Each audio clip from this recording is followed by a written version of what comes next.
नमस्कार, मैं अजय गोस्वामी कुड़ी भक्तासनी ग्राम पंचायत के सभी निवासियों को दीपावली के पावन पर्व पे शुभकामनाएं प्रेषित करता हूं। कुड़ी भक्तासनी ग्राम पंचायत क्षेत्र से जुड़ी एक सूचना भी मैं आपको देने आया हूं। वह सूचना दूं उससे पहले मैं थोड़ी जानकारी देता हूं। तो जानकारी ये है कि कोई भी क्षेत्र का जो विकास होता है वह इस चीज़ पे बहुत ज़्यादा निर्भर करता है कि उस क्षेत्र में निवास कितने लोग कर रहे हैं, कितने लोगों की पॉपुलेशन वहाँ निवास कर रही है। पॉपुलेशन कितना का डाटा जो है वो जनगणना के द्वारा इकट्ठा किया जाता है। जनगणना हर 10 साल में होती है। 10 साल की जनगणना जैसे 2011 में जब हुई थी तब यहाँ 40,000 के करीब आबादी थी। 2021 में कोविड के कारण अभी तक हो नहीं पाई। अब वो प्रोसेस चलेगा या चल रहा होगा। जैसा कि आप सभी को विदित है कि कुड़ी भक्तासनी में वर्तमान में 1.5 से 2 लाख के करीब लोग निवास करते हैं, क्योंकि यहाँ पे राजस्थान आवासन मंडल की सबसे बड़ी कॉलोनी और भी 25-30 छोटी बड़ी कॉलोनियाँ हैं, प्राइवेट कॉलोनीज़। तो इन सब की जो तादाद है वो सारी मिलकर 1.5-2 लाख हो जाती है। अब हमारे क्षेत्र में एक बहुत बड़ी समस्या है। तो समस्या ये है, और ये समस्या शुरू से है, जब से ये ग्राम पंचायत कुड़ी भक्तासनी को इसका दर्जा मिला तब से है। समस्या ये है कि यहाँ पे जो वार्ड तय किए पॉपुलेशन के आधार पे कि 75 वार्ड होने चाहिए, वो 75 वार्डों का सीमांकन नहीं हो पाया, सीमांकन नहीं किया गया। सीमांकन नहीं किए जाने की वजह से ये निर्धारण नहीं हो पाया कि कौन सा वार्ड की कौन सी सीमा है। आज अगर हम 10 नंबर वार्ड देखेंगे तो 10 नंबर वार्ड का कोई भौगोलिक सीमांकन नहीं है, 20 नंबर वार्ड का कोई भौगोलिक सीमांकन नहीं है, 54 नंबर वार्ड का कोई भौगोलिक सीमांकन नहीं है, किसी भी वार्ड का 1 से 75 तक कोई भौगोलिक सीमांकन नहीं है। भौगोलिक सीमांकन नहीं होने के कारण यह नहीं पता चलता कि कौन से मकान किस क्षेत्र में आ रहे हैं। जब यह पता नहीं चलता कि कौन से मकान किस क्षेत्र में आ रहे हैं, तो अगर किसी को अपना नाम जुड़वाना है, मतदाता सूची में हटवाना है, यह चेक करना है कि कहीं कोई नाम सही जुड़ा है या गलत जुड़े हुए हैं, वह हम कर नहीं सकते। क्यों? क्योंकि यहाँ पे सीमांकन नहीं है। अब मतदाता सूची का संबंध सिर्फ चुनाव से नहीं होता। जब भी कोई सीमांकन होगा, सीमांकन के जरिए एक क्षेत्र का निर्धारण हो जाता है, तो वहाँ पता चलता है कि यहाँ ये आबादी रहती है, इस आबादी में इतने लोग इस वर्ग के हैं, इसमें इतने लोग गरीबी रेखा के नीचे हैं, इतने लोग समाज कल्याण की योजनाओं के लाभार्थी हैं। लेकिन इस सब के लिए ज़रूरी है उस क्षेत्र का सीमांकन। अब सीमांकन नहीं होने के कारण कुड़ी में अगर कोई लोग सरकारी योजनाओं से वंचित हैं तो उनका डाटा भी नहीं कलेक्ट हो सकता। आप तो इस चीज़ से उदाहरण से समझिए, आप में से कई लोग ऐसे होंगे जिन्होंने 10-10 बार अप्लाई कर दिया मगर उनका मतदाता सूची में नाम नहीं जुड़ पाता। आपने कई बार ऐसा भी देखा होगा कि कुछ लोगों के नाम 2-3 जगह जुड़े हुए हैं।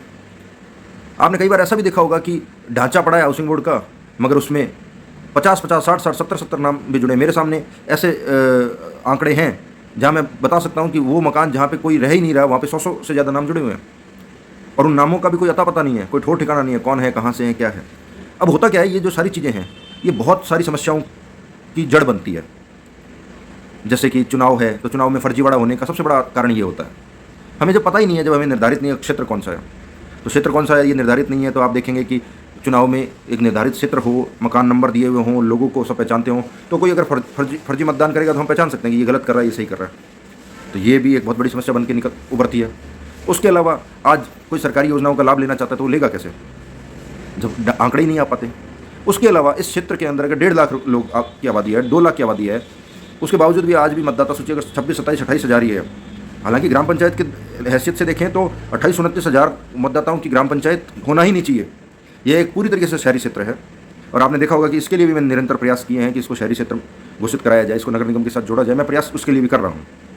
खैर, जब आज 27-28 हज़ार जो मतदाता हैं, उसका कारण ये है कि अगर और क्योंकि वो कहीं किसी ने कहीं नाम जुड़ा दिया, जो जहाँ जिसको समझ आया उसने वहाँ नाम जुड़ा दिया, और ये शुरू से जुड़े आ रहे हैं। फिर हम देखते हैं चुनावों के समय में भी ऐसे ऐसे नाम जुड़ जाते हैं जिनका छोर ठिकाना पता नहीं होता, तो वो नाम भी चले रहते हैं।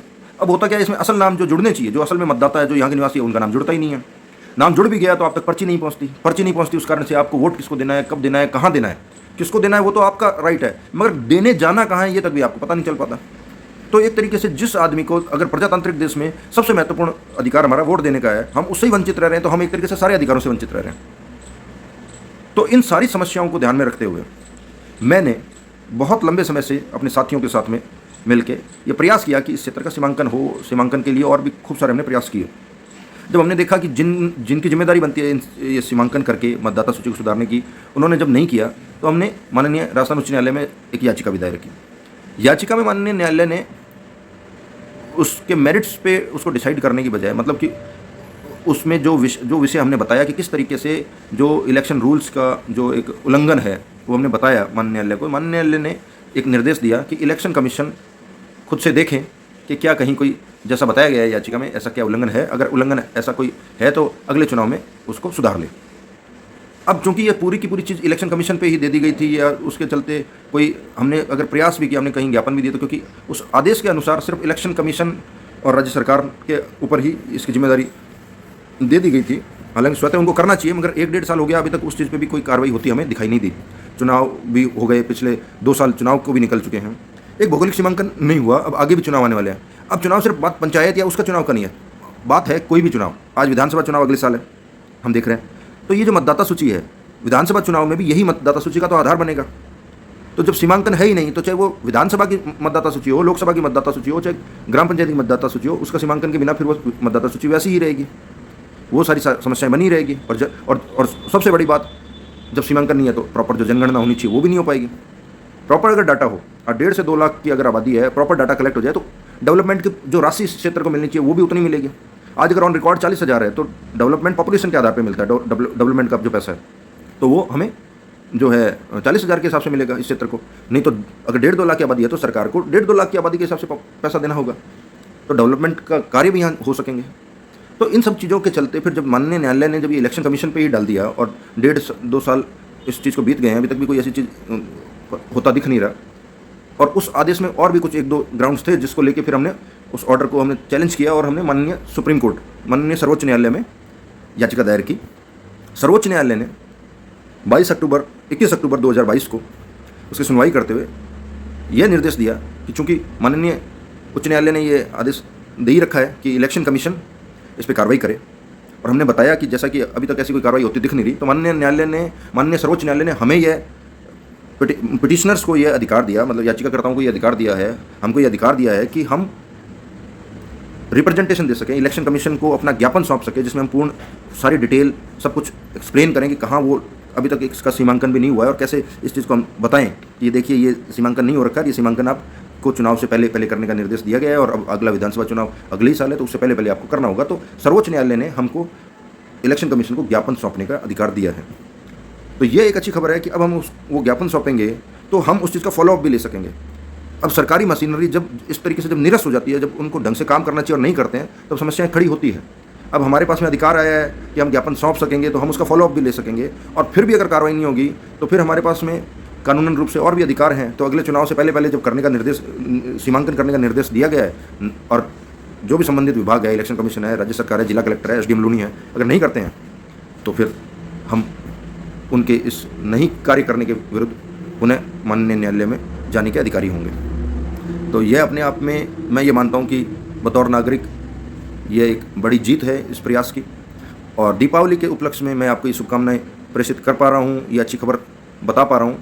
तो यह दीपावली मेरे लिए भी बहुत शुभ है, और मैं ईश्वर से यही कामना करता हूँ आप सभी के जीवन में ढेर सारी खुशियाँ आएँ, दीपावली जगमग हो, और सभी के ऊपर आशीर्वाद ईश्वर का बना रहे, और कुड़ी भक्तासनी विकास की राह पे चले।